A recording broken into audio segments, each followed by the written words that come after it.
Okay, I think we're going to get started. We have a lot of great information and stories to share with you tonight. My name is Melissa Rosenberg. I am the director of the Autism Society of Maryland, and thank you for joining us for the conversation, talking with adult children about long-term support of a sibling with a disability. We have some wonderful panelists with us tonight that are going to share lots of information. I wanted to mention too that we have more great webinars coming up in the spring, events for Autism Acceptance Month, support groups, social events, all kinds of other things. I put a link to our website in the chat. Please feel free to check that out. We also have wonderful resource coordinators who are around to assist you. Kelly Crispin, our family navigator, who's on the panel tonight. We have special education consultants and other folks who are here to assist you. So I hope you'll feel free to check out our website and reach out to our staff if we can be helpful. So we are going to be we were going to offer tonight simultaneous Spanish interpretation, and I'd like to invite Magna Lewis to give us some instruction on how to access the Spanish language room. Magda? Ya, gracias, Melissa. Buenas tardes a todos. Yo soy Magdalena Castro Lúez, cofundadora de ALMA, Servicios de Traducción e Interpretación. Bienvenidos al webinar titulado Cuidando de tu hermano, cómo hablar con sus hijos adultos sobre un futuro rol de cuidador de un hermano con discapacidades. Las personas que desean escuchar la presentación en español lo pueden hacer yendo a la parte de abajo de la pantalla, hacer clic en el globo y escoger la opción español. O también puede ir a los tres puntos y lo mismo escoger la opción español. También quiero recordarles a los participantes que mantengan sus micrófonos en silencio y las cámaras apagadas para evitar interferencias en la presentación y la grabación. Si tienen alguna pregunta, pueden hacerla en el chat del Zoom y al final serán contestadas. Ahora los dejo con Alicia Ardila Forter, también cofundadora de ALMA, quien va a hacer la interpretación simultánea del seminario. Gracias. Gracias, Magda. Um, Talking with your adult children about long-term support for a sibling with a disability can feel daunting. Are they willing to take on a caregiver role, partially or fully, or are they hesitant or unsure? Do they need time and information before making any commitments? What might their role realistically look like over time, and how can you support them in stepping into it? Or what do you do if they choose not to? And that's what we'll be discussing tonight. We have a wonderful panel, and I'd like to introduce them now. First of all, we have Dr. Jamel White, who specializes in this topic, and she's going to be serving in a professional capacity on the panel. Jamel is a licensed clinical social worker and therapist with more than 25 years of experience specializing in the treatment of neurodivergent individuals, particularly those with autism spectrum disorder and other developmental disabilities. She provides individual and family therapy, social skills intervention, consultation, care coordination, and collaborative divorce services as a child specialist. Dr. White earned her bachelor's and doctorate degrees from the University of Maryland, a master's degree in social work from the Catholic University of America, and a master's degree in special education from Johns Hopkins.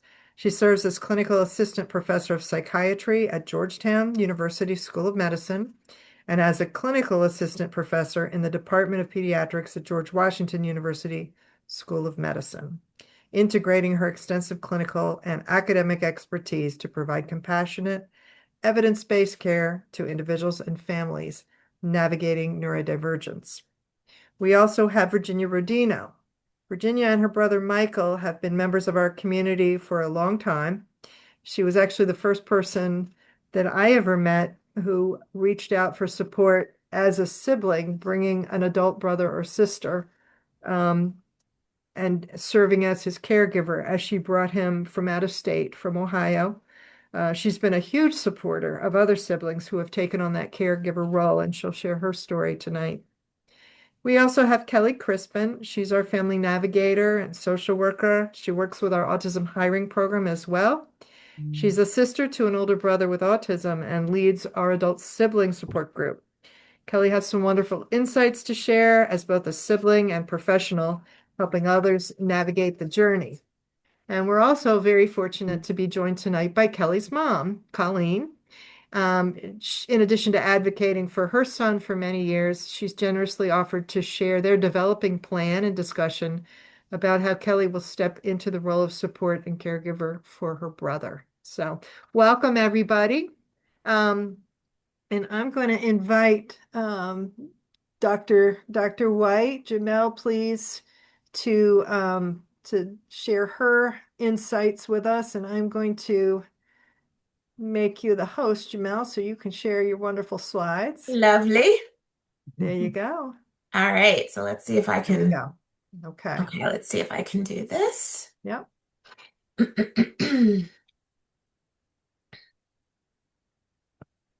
Okay, let me see. Let me know if you guys see it. Are we We can good? see it. Yes, we're good. Thank you. Perfect. Mhm. Okay. So I just want to start by saying that I'm really just so honored to be a part of this panel tonight. This topic really is just so very important. Yet oftentimes overlooked. And my hope is that I and we as team panelists can give a few points of consideration in thinking about this topic, as opposed to like hard and fast answers. So um, I see people coming in. So do I need to admit them? Do I need to do that? I hope I got Sure. everyone. Okay. Okay, good. Um, so just so you know a little bit about me again, I have been doing a lot of work over the years in supporting child and adult siblings of neurodivergent individuals. So this is in addition to providing therapy and providing the support, this is kind of like the foundation where a lot of my information is coming from as well. So um, all right.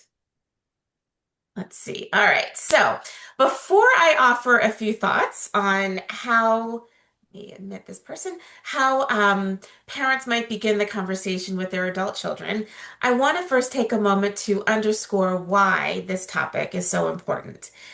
We know that sibling relationships are often the longest relationships that a person would have. We also know that adult siblings are the most likely people to be involved in the future as their parents age and can no longer provide the care for their neurodivergent sibling. Oftentimes, many parents are reluctant to also involve their children with or without disabilities in the future planning. And this is not necessarily done intentionally. They're not intentionally leaving their children out of the discussions. It's often comes from a place of wanting to protect them or just being in autopilot mode. So you just kind of got to keep things moving, right? Decisions have to be made as they always have been.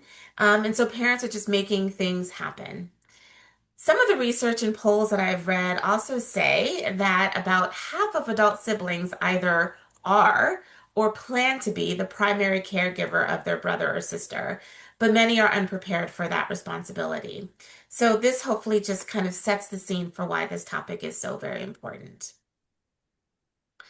So, over the years in my work with parents, I have consistently heard three main themes when they are thinking about planning for the future of their children's roles in the lives of their neurodivergent child.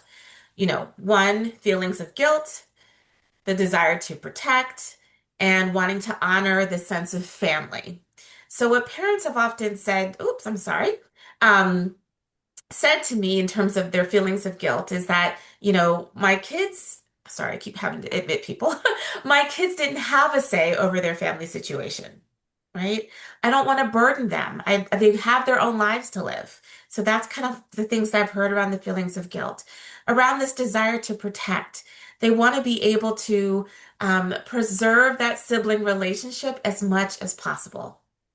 And then honoring that sense of family. just hoping that their children will look out for one another in the future. And so this is all very beautiful, and heartwarming. And I want to say the neurotypical children, the neurotypical siblings, are aware of their unique situation and are often worried about the future of their brother or sister when their parents are no longer able to be the primary caregiver or advocate. And many times it's like that elephant in the room that no one is speaking about openly. So here are some of the things that I often hear from adult siblings, the neurotypical siblings. And studies and surveys have shown this as well. And by the way, I know that we have some adult siblings in the room. And so if that's the case, more than just a few, I'm curious to know if any of this resonates with you. So some of the things that, we hear from neurotypical siblings are they fear that they will have to do this all alone. Dividing responsibility among other family is something that they are thinking about and hoping for. They fear that they will have to figure out everything and make difficult decisions without knowing if their parents would have agreed to this or not. Many times they say that I don't want the responsibility, or I'm all in. Like I'm all in. This is what I definitely want to do. Um, Sometimes they will say that I want to be invited to meetings and, have my thoughts and ideas respected. What if something happens to me? Me meaning the adult sibling, then what? Right? Oh my goodness, I don't know about my siblings' doctors and medications. If something were to happen to my mother, these services might be interrupted. So you get the sense of all of these concerns. Wanting adult sibling support groups for themselves. So glad that this is something that is being offered. Concerns about the personal costs, like the financial burdens and time and relationships with other family members, and then logistical concerns, right? If I don't live in the area, how can I be of help? So these are really real concerns that siblings are having. So now I just want us to move to the conversation itself, or at least getting prepared for the conversation. So, as a way to help parents prepare for these conversations, I often sit down with them and present 5 initial questions for them to think about. And I provided a worksheet. Melissa mentioned that there's some resources for you. I provided a worksheet that I tend to give as a resource to families as just a worksheet that offers some guiding questions that I walk through with parents when I'm providing them with support in preparing to talk with their adult children. And so that worksheet, I just called it Preparing for the Conversation. And so I begin with posing these 5 main questions. What future planning have you already done? And is your child connected to services? Have you explored guardianship, trusts? Have you done a letter of intent? These kinds of things. Because as much as possible, you don't want to leave your major decisions for the other siblings to make in the future. Where are the gaps in your plan? Right? What still needs to be done? That's an important thing for families to be thinking about. Who are the current members in your child's support system? And what roles do people play in your child's support system? That's another big one. The fourth one is when you are no longer able to be the main caregiver, what gaps will there be at that time? That's a really important question. What gaps will there be at that time? Because we want to prepare for that as much as possible. And then the fifth question that I pose is how do you envision your adult neurotypical child participating in the life of their brother or sister in the future? And, these questions are so very important because they get to the heart of why this conversation needs to happen, especially those last 2 questions. When you are no longer able to be the main caregiver, what gaps will there be at that time? And then how do you envision your adult neurotypical child, let's say, to participate in the life of their brother or sister in the future? Now, these questions seem simple, but they're really not. They're really not simple questions. And if you're lucky, you've done some preparing, you've done some trust, you've, secured some long-term community supports for your child. You may have done some financial planning. But for many families, they don't have the luxury to plan this way, or they haven't had the space to do so. The space to do so. So these are questions, and these are scary questions, especially if your answer might be, I don't know. I don't know what my answer is to these, right? And sometimes these are hard questions to face, especially if you feel like you're facing them alone. So, when thinking about the future of your child, you know the angst that you feel. I don't need to tell you that. You've been living with it for your child's entire life, for all of your kids' lives, for that matter. And with that perspective, I'm sure you can imagine how your adult children feel as they are thinking about the future for their brother or sister themselves. So, with that said, we don't always think about this, but the language that we use to talk about how we want others to participate in the lives of our loved ones are so impactful. Sometimes one word can create a sense of openness or a sense of fear. So, I just want to exemplify this for a moment. So I'm going to read some common language, you see it on the slide, that we use when we are thinking about talking about this topic. And I want just to offer some perspective on how it might be received. And as you read the words on the screen, as I say them out loud to you, just think about how does that word resonate with me? Okay, so these are some words that might create a sense of anxiety. Caregiver. And I know we use that word all the time. And it's not a bad word. None of these words are bad. It's just, I want you to think about what comes to mind when you hear these words. Caregiver, responsibility, take over. Now, for some, I've heard when they hear the word caregiver, they feel like this means that they have to have full responsibility. They're going to be doing all of the care, right? Sometimes when they hear the word responsibility, they feel like, again, I have to take full ownership.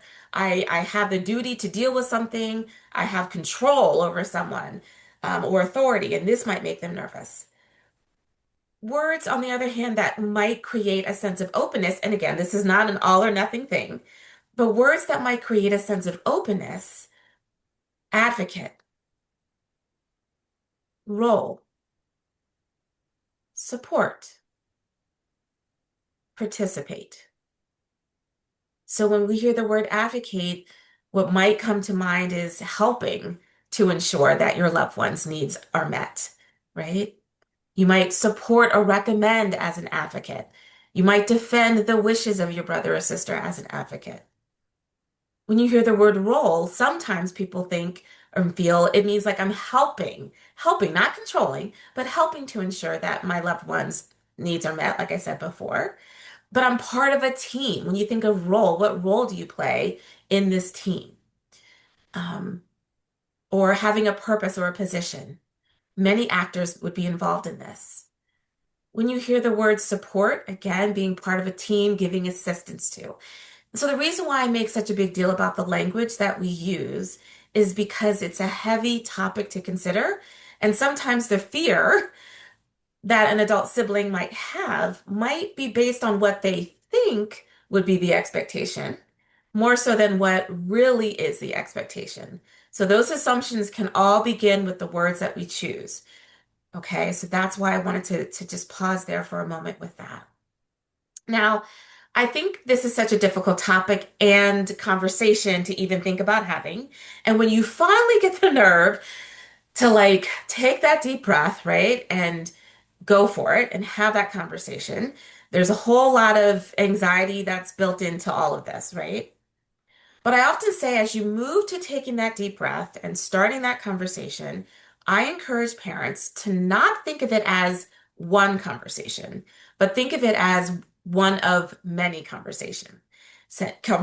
And when I've talked to the adult siblings that I've worked with, they often tell me that it was very, very easy and overwhelming to hear it was very, I should say, not easy. It was not easy. And it was very overwhelming, I should say it that way, to hear everything all at once, right? They just couldn't absorb it all. And it was just too much information at once. And they found themselves shutting down and also shutting down to feeling capable of serving a role in their brother or sister's life. So with that said, I encourage to broach the conversation in stages. These stages are not hard and fast. These are just examples. So, for example, you could start stage one, might be, this would be myself as a parent saying to my children, I might say, so I just want you to know that I'm thinking about the future and I'm making plans and I've started making plans. That's it. That might be all you say in stage one. Lets your children know that you're thinking about things. Stage two might be, I'd like to involve you in some of the future planning considerations if you're interested. Think about it and I'll circle back, right? This is a big decision. Give your child time to think about how they feel about this request. This is a big request. Stage three might be, would it be okay if I share with you some of the planning that I've done so far? And this is where you might sit down and share with your children the planning you've done, including the current services and supports that their brother or sister is getting, because sometimes siblings aren't always fully aware. But this isn't necessarily like the conversation. This is more just information sharing. And then the fourth stage, kind of like the last stage, if you want to think of it like that, would be okay, could we find a time to talk a little bit about any role you want to have with your brother or sister in the future? When might we do that? When might we sit down and have that conversation? Now, this is what I would say would be the kind of the start of the real dialogue. Now, before you sit down and have that conversation, that's step four, I would encourage you parents to have completed that worksheet that I've shared with you, or something similar. This is not, it's not a magic worksheet, something similar. So everyone is coming to the table prepared with their thoughts. And I encourage you to give your adult children their version of the worksheet, which is something I've also provided for you, for them to start thinking.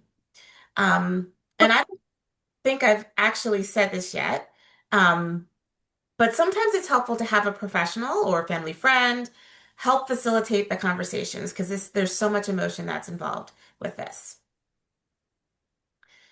Um, So the second worksheet, like I said, is for the siblings to complete before or after this conversation.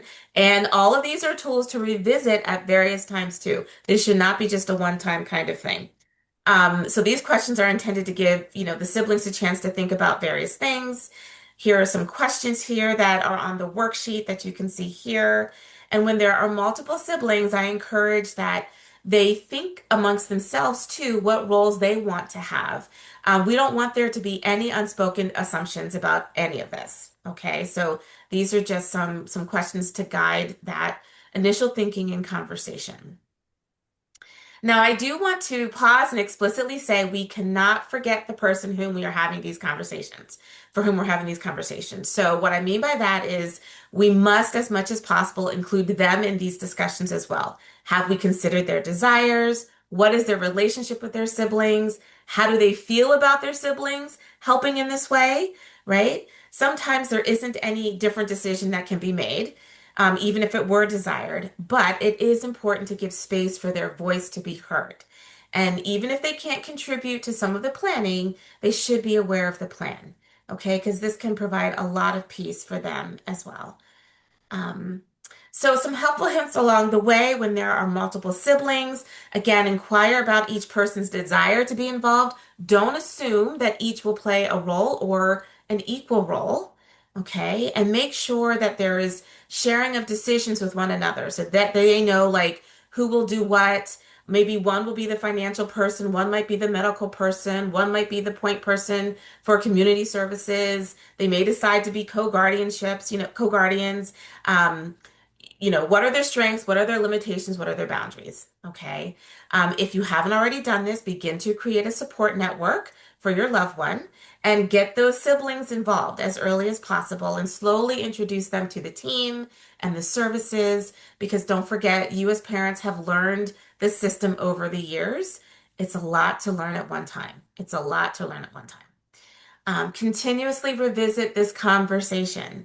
This is very important and have contingency plans if decisions do change over time. Um, again, I just want to emphasize that this conversation should be ongoing, not a one-time thing. Parents, you've had years and years and years to learn this. Siblings are kind of getting this all at one time. So quickly, I'm just going to say, in a perfect world, your children would be open and willing to play an active role in their siblings' lives, but sometimes this might not be the case for various reasons. Their own life stressors, a negative sibling relationship or a strained one, maybe spouses might not be in agreement to do this, and just general fear of their responsibility. So, what if they say no? Respect and validate that decision, and maybe explore smaller ways that they can be involved. Small things add up to big outcomes. So, what we think might be small might make a world of difference to their brother or sister, like inviting them for dinner every Friday or taking them to the movies twice a month, having them over for a week in the summer. These are big things that can make a difference in their brother or sister's lives. I would also encourage you to leave the door open for them to change their minds in the future. Sometimes the no might really be a not yet, or I just need to see how this looks in real time first, right? That kind of thing. And think about if there are others who could fill in the gap, other family members, community supports, and professionals. Um, and just sometimes knowing that the responsibility isn't theirs allows for an openness for involvement, if that makes sense. It kind of allows them to be involved without the pressure, and then time can, you know, um, make things change. So, in summary, again, just do the pre-planning for the parents, for the siblings. Think about what support you have in place. Do the conversation in stages. Consider who might need to be a part of that conversation or help you with that conversation, and have contingency plans if decisions should change. Okay. And my final thoughts is just be kind to yourself as parents. This is a difficult step in the planning process. It's complicated, very complicated. And it's not about you loving one child over another. And it definitely takes a village. And hopefully, neither you nor your children would be on that journey alone. And so, again, these are the two worksheets that I've left for you guys as resources. And I'm more than happy to be a resource for you at some point in time as well. All right. So, I'm going to stop sharing. And I'm going to attempt to give Melissa the. Let me drive again. Yeah, that was great. And I love the way that you present that. It seemed very, um, spoke to people's, fears and broke it down into smaller pieces and different ways of thinking about that. I think that's really helpful. It's terrific. So thank you so much. Of course. All right, we're gonna turn now to some other panelists. We're gonna start with Kelly Crispin. And Kelly, you want to share a little bit about yourself? And also, we're here today with Colleen Crispin, Kelly's mom, and they're going to talk a little bit about their conversations about caregiving for Kelly's brother at some point. Kelly, you want Absolutely. to? Thanks, Melissa. And I just want to thank Jamel also for that great information.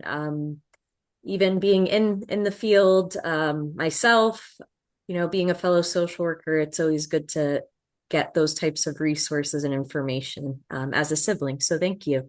As Melissa mentioned early on in our meeting here, I wear a couple different hats within the Autism Society.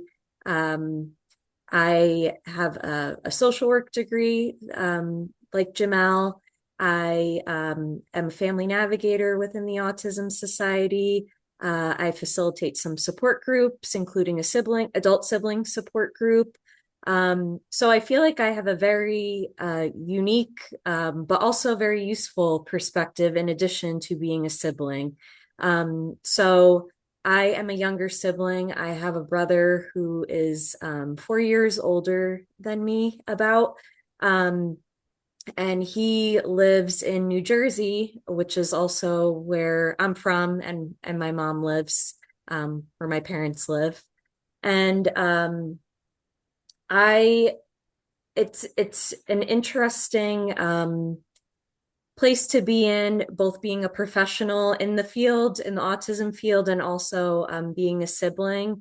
In terms of my role, and I've made the decision myself. I don't actually even know if I formally told my mom. It's always just kind of been there, but that I am happy to support my brother in the future, when my parents can no longer do that. Um, with that in mind, I grew up a lot around.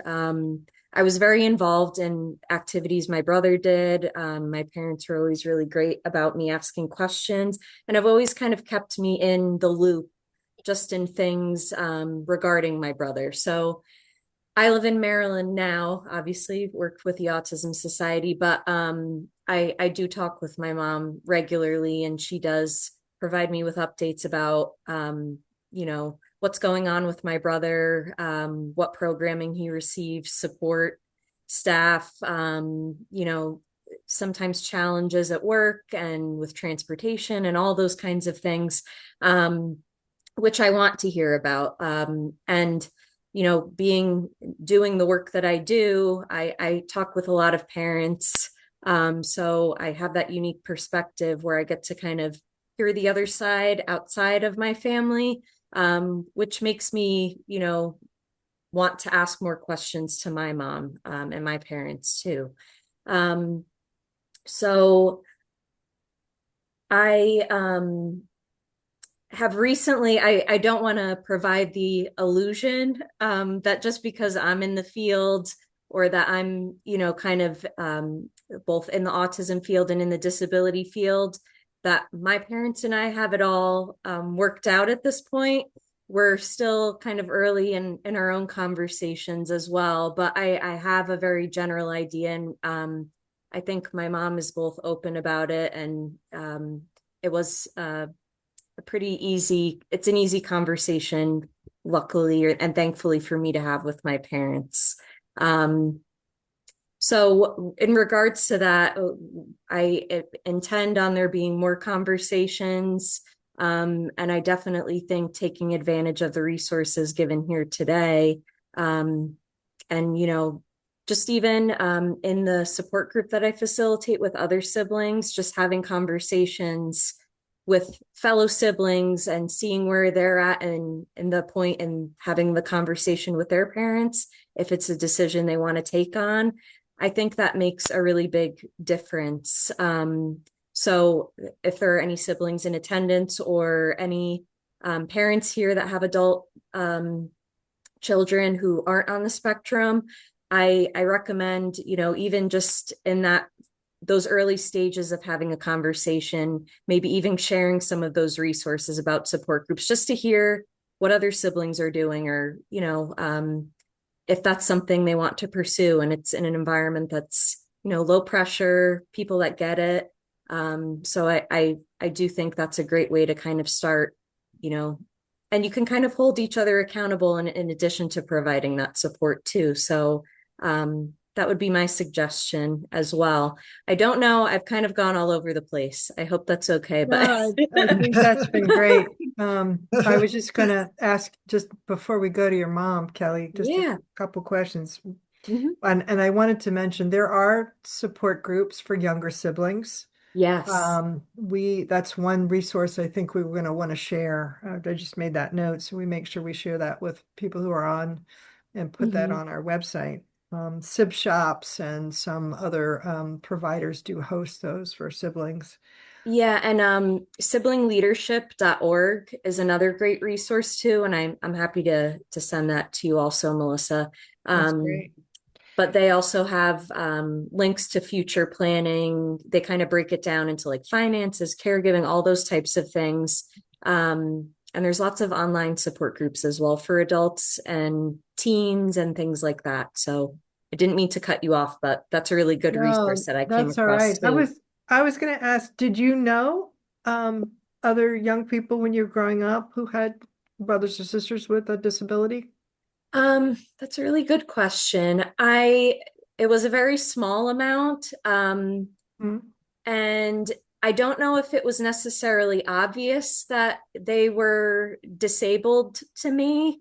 But having my own brother kind of brought more of an awareness to that, or maybe just I guess, a sensitivity and kind of knowing. Um, and it really actually made me feel more comfortable around, I don't know, I found a comfort in being around the disabled. I don't know, I'm just thinking about like in like school, we would Mm-hmm. have a special ed class, and they would often join us for like gym. And we were at a school where you had to do square dancing. I don't know if they do that anymore. It was very interesting, but I would always find myself wanting to participate in those types of things with the special ed students. So just, there was a sense of comfort that I found, at least in my sibling relationship, and being extending that to others. Again, I know that may be not the typical thing, or an expectation, but I always just kind of found a comfort in being around and helping others, and wanting to understand and support And you made people. it a career. Yeah. Yes, it kind of shaped me to where I am today. Luckily for us. Yeah. The last question I was going to ask you is in the sibling support group that you host, what are some concerns or struggles that you hear from other brothers and sisters? Yeah, that's a really great question. Um, and it's a still continuously growing group. I was just sharing with Melissa, we had the biggest that the group had ever been at our virtual meeting yesterday, which was exciting. But we have some folks that were sharing, they were making an effort and knew that they were going to take on the caregiver or support role after their parents are no longer able. And they were sharing with us, I'm going to have a conversation or start it with my parent this weekend, but the parent wasn't in a place to receive or discuss that. And how, the sibling was kind of feeling frustrated. And, because, as Jamel mentioned, it can be so overwhelming. And, I'm in the field, so I know like there's so many acronyms and things. And you would think I know everything just being in the field, but it's not the case. No one knows everything, and your sibling is an individual in themselves. So that's just one thing that was mentioned. Also, how to provide support to your sibling or your family, or start that conversation when you're not in the same state. I think Jamel may have touched on that a little bit too. We have several siblings that live out of state, and they want to kind of be part of that discussion, but when they're on the phone or talking with their parents, that's not always a priority. Because it's easy to think that that's not going to happen today or tomorrow, like we have plenty of time. But and I think just even getting to the point of starting that conversation when you're not around as well can be tough too. So that's something that a lot of siblings have mentioned. And just being in a space, I think there's a lot of anxiety too around when that time comes. It's like almost seemingly, some have described it as like a dark cloud, something that they know is coming, and they want to prepare for the best they can, but you don't know what to expect until it happens. But I think things like this, having this conversation, or just starting in a small way, or attending groups or meeting with other siblings, is I think a great way to ease into it, and kind of have comfort and support along the way, as well. Well said. That's Yeah. great. Well, thank you, Kelly. And let's bring your mom into the conversation. Colleen, you I, like to get your perspective as a parent and kind of just, be getting these conversations. right. I think I have, like Kelly said, a unique perspective because of Kelly's position, and she kind of underrates herself, but she was involved in Special Olympics years ago when we started. So she grew up always around the population of special needs. And then she used to do horseback riding, and every Saturday when she was in middle school, and people that learned how to walk by riding a horse and all that. So I've kind of, it's kind of, I haven't taken advantage, but it's been Mhm. a lot easier for me in a lot of ways because I can talk to her about everything, the struggles I have, which have been many over the years. Stephen's 39 now. He lives independently. He works part-time, but it hasn't been an easy road as for many people. So it's kind of daunting the next step, trying to think, what have everything in place so things won't be difficult for her or Stephen, when the time comes.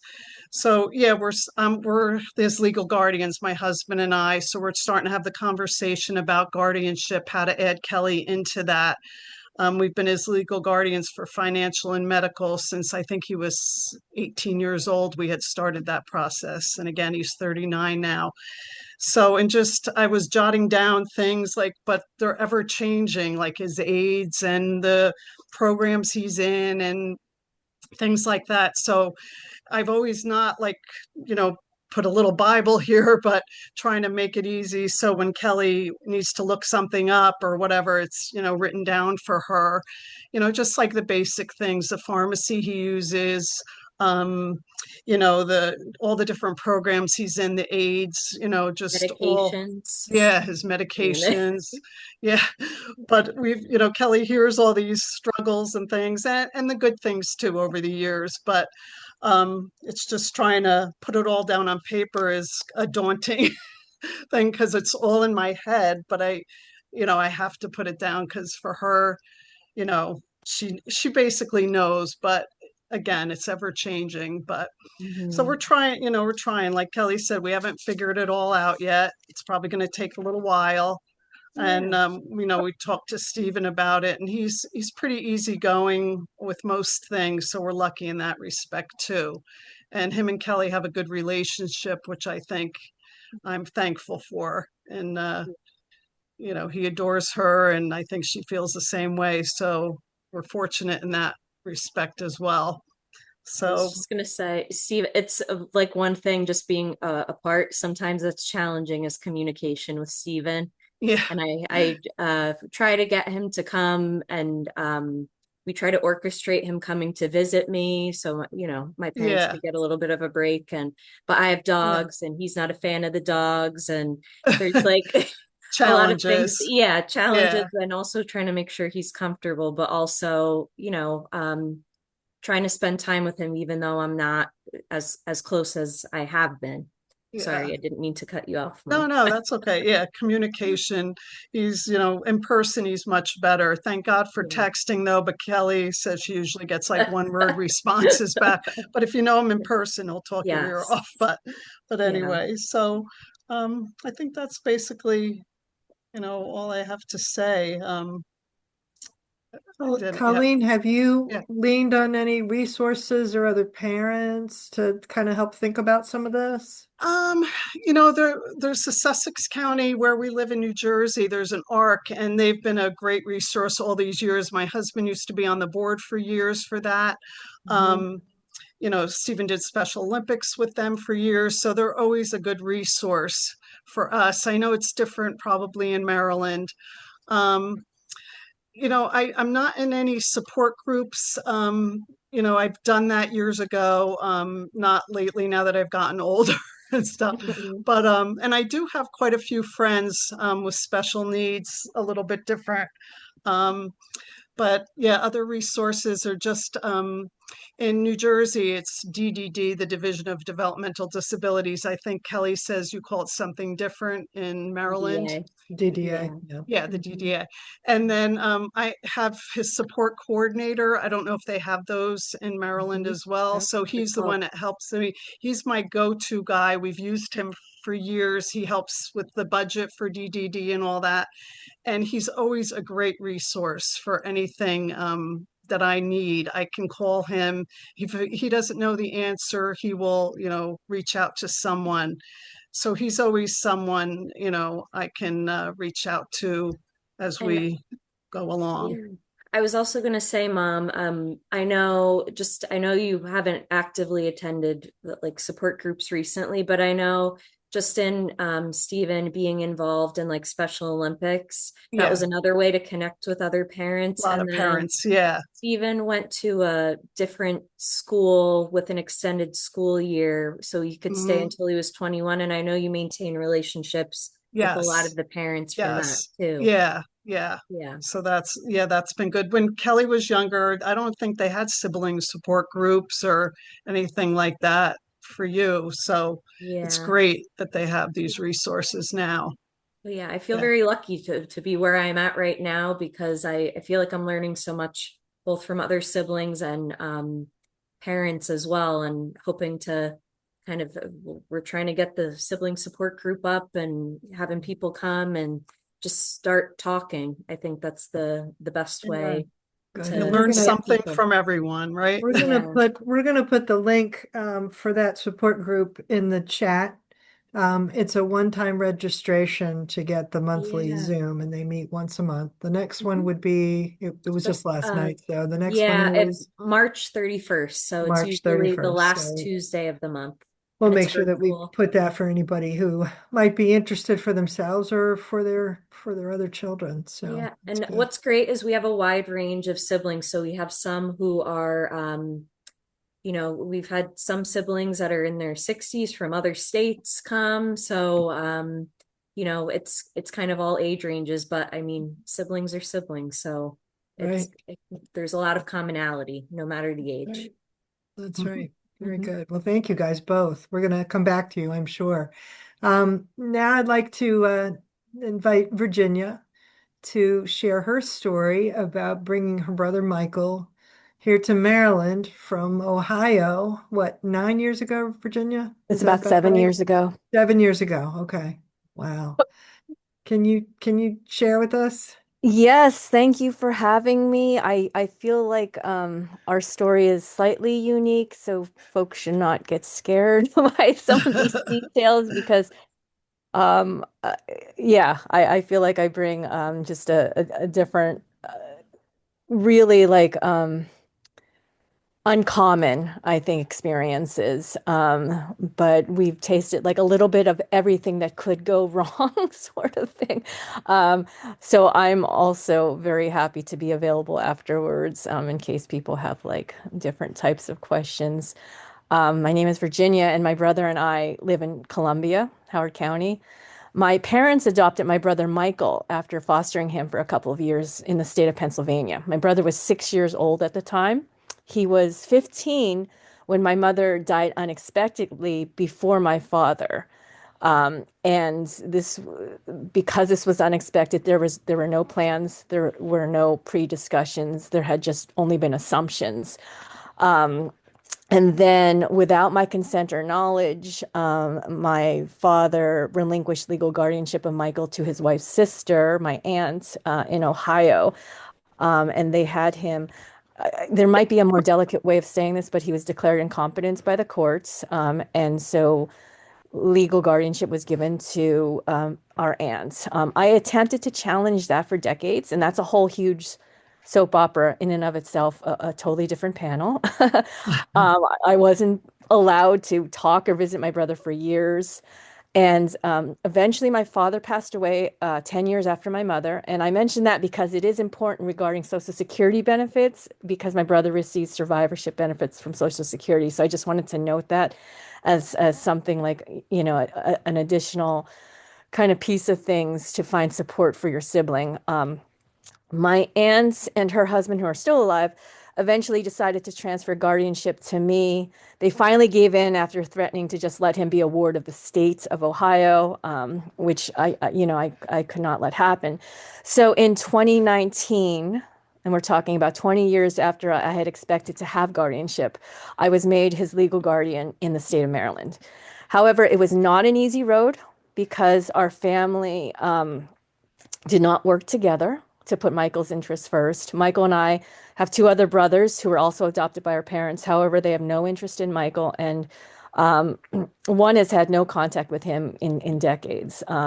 So the list of fears that Dr. White said in the beginning is my reality, where it is just my brother and me. There was no conversation, there was no Bible, no guidebook. And in fact, decades of struggle and emotional misery really preceded this. So, and then I turn around and then I have guardianship. And so I had to begin the next phase of being his only caregiver. Michael came with no instruction booklet about his autism. I was a sophomore in undergrad when he was adopted by my parents and was pretty much out of the house. I knew fragments of my brother's backstory, like they thought his biological father was developmentally disabled, although I have no confirmation of this. And I know that like the back of his head is actually flat, and we suspect it's because he was not picked up as an infant, given any stimulation. I knew that he was adopted from Korea by another family in Pennsylvania who rejected him after discovering he had autism. And they actually sued the adoption agency for not giving them a normal child. Um, and I know my brother was bounced around in foster homes then after that. So he suffered like a lot of, he's a very resilient person because I think he suffered a lot. But if anyone has met him, he's a very happy-go-lucky person.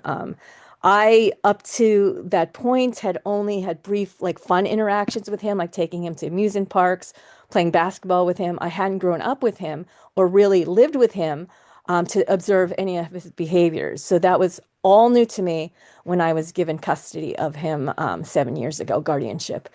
Um, what we also didn't have the benefit of is the support of the state of transitioning a child with autism to an adult within the system because Michael was an adult coming from another state. So not only was like life with him an utterly blank canvas in terms of his behaviors, at the same time, I was stumbling through the administrative jungle of social services, Social Security, Medicaid. Michael and I had to learn about each other while living with each other for the first time, and then having to deal with just this morass of bureaucracy. I wish I had a rundown, a list of Michael's behavioral issues, things to be aware of, things to look out for, best practices, rationale for why we would do X with Michael and not Y. That would have saved both of us, I think, from a lot of stress. But there were some practical things that I had to do right away, set up a representative payee account with my credit union. I was advised by the court to keep things simple, to acquire only guardianship of the person, not guardianship of property as well, which I think would have required a ton more of oversight, a lot more like visits with the court and regular check-ins, and continuous paperwork, which there already was a lot of. And since Michael costs me money and owns nothing, he comes with no property or trust fund or anything like that. I have not been designated as guardian of his property, just guardian of the person, which means like healthcare and life decisions. I had not known about applying for the service coordinator who could help with at least some of the navigation through social services. So for the first couple of years, I did things completely on my own, finding a program at the community college for adults with disabilities, signing him up for therapeutic programs through the county's park and recreation services, and of course, thankfully locating the Autism Society, which got me through a lot. Um, because when we became just a little bit stabilized, Michael and me, and developed a little bit of a routine, that's when the pandemic hit. And Oh, then no. everything kind of was blown up there, as it was obviously globally. And during this time, there were behavioral issues, severe financial strain, and I discovered that there was availability for Michael to get into group housing, something which I had been told might never ever happen for us. And it was at the time when I first got guardianship of Michael, a goal of ours to have him be able to live what I thought was independently. So I took that opportunity to place him in an apartment with the roommates and with staff. I then went through with my plan to sell my townhome in Columbia. I realized I could move back to Baltimore, where I had previously lived, but had intentionally decided to buy a place in Columbia years earlier, knowing that Michael would need an address in Howard County in order to be able to access the much stronger resources for him here. I did buy that place in Baltimore and had planned to clear out my place in Columbia when it unfortunately became clear that the group home was not working for Michael. That particular one, under the management of that particular company, was in particular very poor, and we could have looked for an improved situation. But I recognized that the group housing was not in Michael's best interest. And in terms of like the type of person he is and what would be best for him, um, uh, another path would be more would improve his life a lot more. He is intellectually at around a 4 to 7 year old person, but physically he's high functioning. He doesn't need medications. He can be left alone for certain periods of time. But mostly Michael is very extremely active. He's an extrovert, and he was just withering away in the group home where staff were not required to do anything with him nor take him anywhere. So at a much larger expense to me, like time and aggravation wise, I made the decision to request that we get into what's called self-directed care instead. And it gives us the freedom to manage staff ourselves and to tailor a set of supports to meet Michael's unique needs. That's what he really needed. The amount of paperwork, home visits, meetings, and daily management of staff whom I have to directly recruit, train, and supervise is quite literally another job and a half, but it's totally worth it. The one drawback for us is that it did not include any housing options. So I was forced to retain my home in Columbia, which I thought I was going to be able to sell. So Michael had a place to live here in Columbia. And then I picked up another job to pay for like the household expenses for two places and mortgages, but it is totally worth it. And I was definitely reminded of the value of this type of program, the self-directed care pathways that he's in, when he was erroneously removed from the Medicaid waiver that funds this self-directed budget. And he was removed for 9 months last year and a little bit into this year. And during that time, it brought us back to square one with my having to take care of every single one of his needs, working two jobs, dealing with an incredible amount of like paperwork and bureaucracy and adversity to try and get him back on the waiver, which I do not have time to go into that detail, that nightmare, but I'm sure most of you have your own stories and can relate. But a couple months ago, he was finally readmitted back onto the waiver, and we're slowly getting our feet back under us again. I'm leaving out a lot of detail, and I can only share with you my personal experiences. I don't have any experts like suggestions or knowledge because I know everyone has different paths and decisions to make with their person. I didn't have the support of other family members nor his previous guardians. I didn't have any smooth transition within the state of Maryland because Michael was already an adult who was relocating from another state. I mean, there's been a plethora of problems. I lost a job because it wouldn't approve FMLA when Michael first came to live with me. I've had a visit from Adult Protective Services because Michael answered questions from a would-be Good Samaritan at a bus stop who got the impression that Michael was not allowed to have his ID cards on him, that Michael was kicked out of the house at 6 a.m. every day and not allowed back in until midnight, was not given any food or money, and that his father abuses him, his father who is deceased. So none of that is or was true, but Michael's limited communication led that person to believe he was endangered. So I had to like go through that process. I've had police visit my home because Michael would let the dogs loose out of the house or use the computers at the library inappropriately. Like I said, Michael did not come with an instruction booklet. But what has been and is most valuable to me is the informal networking with other families that others have talked about and the tips and suggestions they shared with me, the morale and emotional support that other families gave me during some of the most trying times, and the unbelievable boost that the Autism Society has given my brother that has enriched his life incredibly by opening the door to a community of true friends. I also know that I'm privileged to be able to have the foresight and financial ability to have a place in Columbia and Howard County, which I intentionally decided when planning for the eventual guardianship of Michael. I'm lucky to have jobs that afford me the ability to be on phone calls when Social Security or DDA or Medicaid put me on hold for 2 hours. I'm not kidding, 2 hours, or from which I can leave for meetings in the middle of the day, or where I can spend hours and hours on a computer researching what to do next in order to advocate for my brother's needs. I'm privileged because I speak English and can navigate the websites and phones and emails that sometimes go nowhere for years. it would be difficult if I worked at a job where I couldn't be on the phone or on the internet to be able to do this work for my brother. I'm lucky to have the education and sense to be able to jump through the hurdles of a pretty unforgiving system to get Michael the care that all people actually deserve.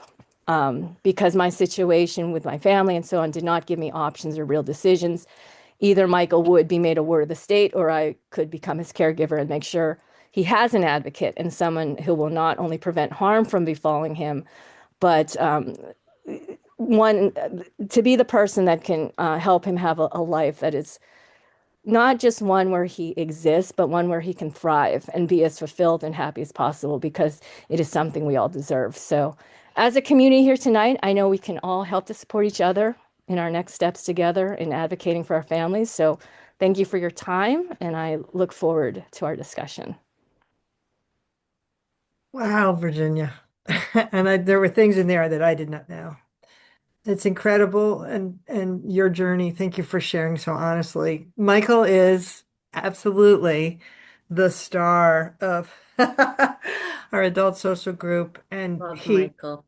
that you're right, that camaraderie that he's found and that you made sure that he was able to connect and you became a part of it and a leader and did so very much for his life and he's just a gem as are you. So thank you so much for sharing that. That's I don't even know what to say. That is courageous and lots of comments here in the chat about that you're an amazing human, an angel, a rock star, and lots of admiration for the journey that you took on behalf of Michael to give him such a wonderful life. So um, I want to invite everybody to, if you have questions, to put those in the chat. And while you're doing that, I'm gonna Jamel, would you like to maybe give us some feedback on what you've heard from Kelly and Colleen and Virginia? I feel like I have to catch my breath. That was like such a story, Virginia. Amazing. I was the one who said you're an angel. You really are. And Kelly and Colleen, equally. And for me, this is very much the stories that I hear. Virginia, you're very unique, I must say. I don't know if I've heard Definitely. quite that story, but very unique just in terms of the um, the navigating of a very complex system of services and trying to figure out, what kind of living arrangement is going to be the most beneficial for your loved one, whether it is a group home, whether it is their own place, whether, you want to do self-directed services or do more traditional kind of services through the state. These are the kinds of things, and it's hard. And I'm just when you were talking about um, there no conversations were had because things Yeah. happen unfolded very unexpectedly. And then Kelly, when you said, I don't even know Mom, if I told you that I am sick as well, Yeah. like, Oh, by the way. Yeah. right. By the way, Mom, I'm telling you what I'm telling the whole world, just one of those. Right. These are the kind of explicit conversations that need to happen because, and I'm making this up, Kelly and Colleen, your Mhm. mom might have been over here thinking, I need to plan in this kind of way, not knowing yet whether or not, Kelly, you were going to be willing to do what she may have hoped and assumed you might, just based on Yeah. how you've been. But, Hmm. these conversations have to happen and then just getting everyone on board and on the same page. And Virginia, you were a great example. Again, I still have to take a breath with your story, Wow. unfortunately, because there's that, well, what if something were to happen to me? Right? One of those, Yeah. who am I supposed to be sitting at the table with to have this conversation with, right? And so that is something that I would encourage you, Virginia, and others like you who have um similar, maybe different, but similar in some ways kinds of stories, just to think about that because we don't think about that. Even the siblings have to think about what happens if something happens to me, right? We always want to be thinking about the next step down the road. So, Melissa, that was a long-winded answer to your question about my impressions. No, that was perfect. Thank you. Thank you. I wanted to see. We've got Marianne, who is from the Eastern Shore, joining us. She's thanking you guys for your stories and also shared with her older son, Ryan, about the sibling meeting. I did share the link. It's a one-time registration. And Kelly, this might be a good conversation for March with that group, sharing some of Mm, the resources that were discussed um, absolutely. at this webinar with those other siblings. Um, we've had calls to our office from siblings in various situations where a parent died unexpectedly and there was no plan, where people are anticipating bringing a brother or sister from out of state, and where do you even begin? And I think Yeah. we do often send them to Virginia because she kind Oh, of pioneered a lot of this and has had a lot of the ups and downs and many lessons learned to share. So um, that's we know that as our population ages, this is going to be a more frequent kind of call and concern. I would guess that maybe half of the calls that we get to the office are around adult issues anymore. We certainly get parents who are looking for diagnosis or services for children, special education, but a lot of the questions are either from self-advocates themselves or from family members, caregivers about different kinds of services that they're looking for. So again, if you guys have questions, please feel free to put those in the chat. Any situation that you want to share. I'm wondering, I see some familiar faces if anybody has had those questions or conversations, I'm sorry, with their other siblings. Sarah Wayland, who I want to thank for bringing Jamel to us, has made a lovely comment about Kelly and her open and generous spirit, and absolutely Colleen as well. Kelly has been a wonderful addition to our team. Thank you, Sarah, mhm. and thank you for bringing Jamel to us tonight. We appreciate that.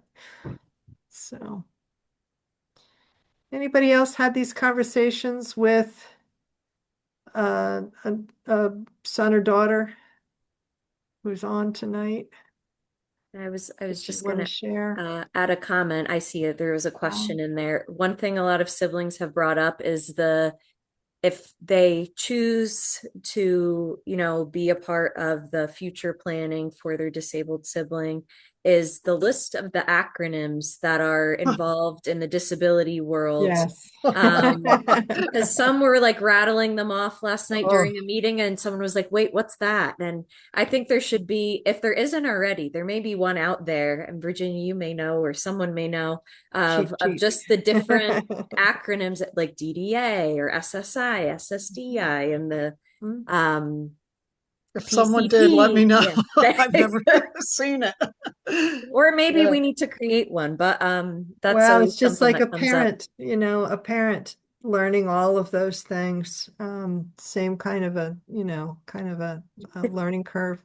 Absolutely. Oh, Leslie, thank you. I'll bet AI could create this. Very good. I Sure. love it. Yes. Um, Sarah has put a great question. How do you talk to a sibling who's on the fence? Doesn't know, would they be willing to do this? Or Jamel, you want to tackle that one? Or anybody?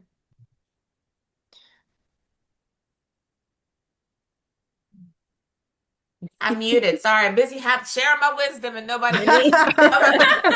Okay. Um, but I feel like this is one of those situations, and I know that Sarah's kids are younger adults. Okay, so I do know that that may be helpful Mhm. to know. But to just like I keep saying, start that conversation slowly. Just give little breadcrumbs here and there. Just throw it out and just see what lands, what doesn't land. And some conversations that I've had with other siblings where they're kind of on the fence, or it's more like this kind of a thing, right? Like, I mean, I kind of want to, but I don't know. Um, Yeah.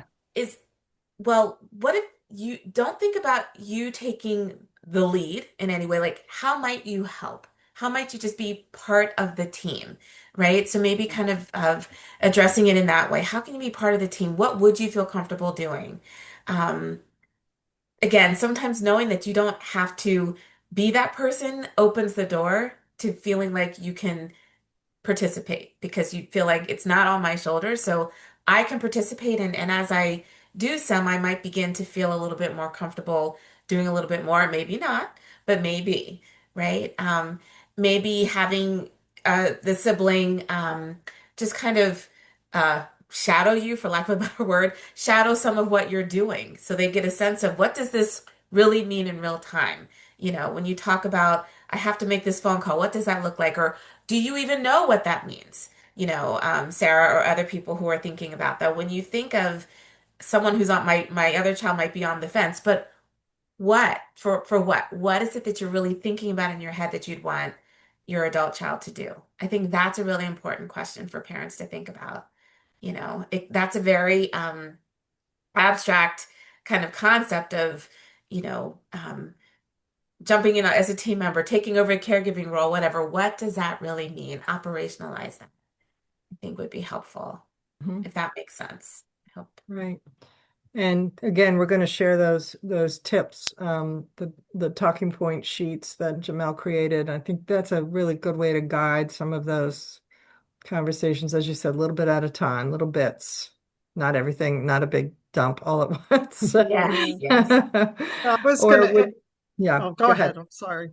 I was just going to add, unlike poor Virginia, who was thrown all this at once, a lot of us parents have been doing this for years and years and years. And so I think just saying little tidbits here and there of to the sibling, just sharing like one program or one thing at a time, maybe, rather than, because I know like it's a lot of information over all these years and things are ever changing. So maybe just like she had said, a little bit at a time. Yeah, I Mhm. was And also going yeah. to say, just to disclose, I'm a person, I have anxiety about a lot of things. So, like the fact of hearing all these things, and as Jamel shared, like when you hear about all the things, or when my mom talks to me about a lot of things related to my brother, um, sometimes it can be like, okay, well, this is going to be what I have in, several years. But um, one thing I would also say, if you're comfortable, is being open to having your sibling who's neurotypical or maybe one being open to having them ask questions in their own time. And Jamel, you may have mentioned that as well, but there's been times recently where what I do for work has allowed me to reflect a lot more on just a lot of things like my mom has done. I'm fortunate, I realized, to have that opportunity, but just asking her questions like, well, what did you do when Stephen was first diagnosed, or how did you navigate that, or like, and I facilitate one of our parent caregiver support groups here, so it has made me think like, wow, well, that must have been a lot to take on. Just asking her, well, what have you done for you to support yourself? And again, I know these are very specific, maybe potentially unique questions just because of the position I'm in. But my mom's always been very open to answering those questions and providing insights without overwhelming, if that Mhm. makes sense. So not going into all of it at once, but just providing a simple answer and encouraging that curiosity, I think, too, Mhm. if that That's good. helps. Thank you, Kelly. We got Virginia had her hand up. Virginia? Yeah, I mean, one like concern from the position of like siblings that I had heard through like the early iterations of the sibling support group, and I don't know, Kelly or Dr. White, if you've run into this, are siblings who really are concerned about the long-term care of their sibling, but their parents are reticent, or they actually are not accepting that maybe their son or daughter has autism or any Yeah. long-term issues around care, and so either there's no guardianship question because the person is their own person and there's no, so they don't have any rights to set anything up to support them for the future. And it's like a struggle with a reticent parent Hmm. who will not allow the sibling to provide care or to, to help pre-plan. So, I have a good friend who's in that situation too. Her mother will not, help her set anything up. And she knows she's going to be the person who's kind of stuck at the end, again, without having the pre-planning, Mm. opportunities. Wow. Oh my goodness. Um, I, I'm sorry. I was just going to say yeah. my first thought in thinking about those things is to, um, if, the parent who's reluctant, if they would be open to meeting with an unbiased third party or someone to facilitate those types of conversations, Hmm. um, doing it in a delicate way, someone who's not involved in the family system. And Jamel may have, I don't know, experience with that, but that's where my mind would go, especially if there's someone, because, or reframing things in a different way. If the parent views it as one way, they have blinders on to the other aspects, that may be awaiting in the future. That could be a problem. Kelly, we're on the same wavelength. I've Mhm. actually worked with families where this is exactly the situation that they were in. Mhm. It caused me many sleepless nights, I must say. Oh, I'm sure. But you know, what I tried to do with one family, I'm thinking I can remember these conversations so vividly. The parent of the individual was very much like, no, we're not going to have this conversation because I'm going to take care of my son Mhm. forever, and wasn't really thinking about forever. Forever is kind of finite on this earth, right? And so Mhm. we have to think about that. But she wasn't ready, and her other adult children were like, we've got to think about this, right? Mom's in her late 80s, early 90s, and we haven't thought about this yet. Mhm. Yeah, Kelly. And so, Yes. what we were able to do is I was able to provide support to the other siblings, giving them Mhm. information, right? Mhm. So that they could have that and be prepared for when they might need to immediately take over. And that did actually happen where, the mother passed and they needed to take over, but they had the information. They were ready to do that. We definitely brought mom in to let her know this wasn't a secret, but it's hard. It's definitely something where Yeah. I think it's helpful to have um, sometimes a professional, really a neutral Yeah. professional to get involved because it's an emotional topic. It's very, very emotional. Mhm. Um, but you could still give information and resources and that kind of thing to siblings, even if they're not taking over responsibility. That also can provide some peace of mind for them Yeah. too. But it's a process to get there. I often say, and I don't mean to take too much time, but I often say it's kind of like when parents are thinking about um, where their child might live outside of their family home after they've been living there for a while. And I say, if you're thinking about that, try to do that before it's an emergency while you're still alive and are able to support that transition as much as possible, whatever that is. It's the same kind Mhm. of thing with thinking about your other children maybe taking on a role and a responsibility. See if we can kind of have some of that happen before it's an emergency, so that there's that mentorship and hand holding and like you're not doing this alone, um, you know, before they take more of that role on Thank you. independently, if that makes sense. We do have two questions we'd like to get to. Regina, I have two on the spectrum. One high functioning who serves as I'm sorry, ISIS for the other, who is mostly nonverbal and Oh. lower functioning. She already assumes everything is going to her responsibility. My husband and I have tried to allay her concerns, but she's likely to play a large role with him. All this when she needs support too. Thoughts Mhm. about that? Mhm. Any guidance there, Jamel? I When you think have, it comes back to yeah, me in terms of really yeah. defining for your daughter maybe what you are expecting, right? So she has some ideas in terms of what she thinks you're expecting. Is what the role, her responsibility should be. Is that true?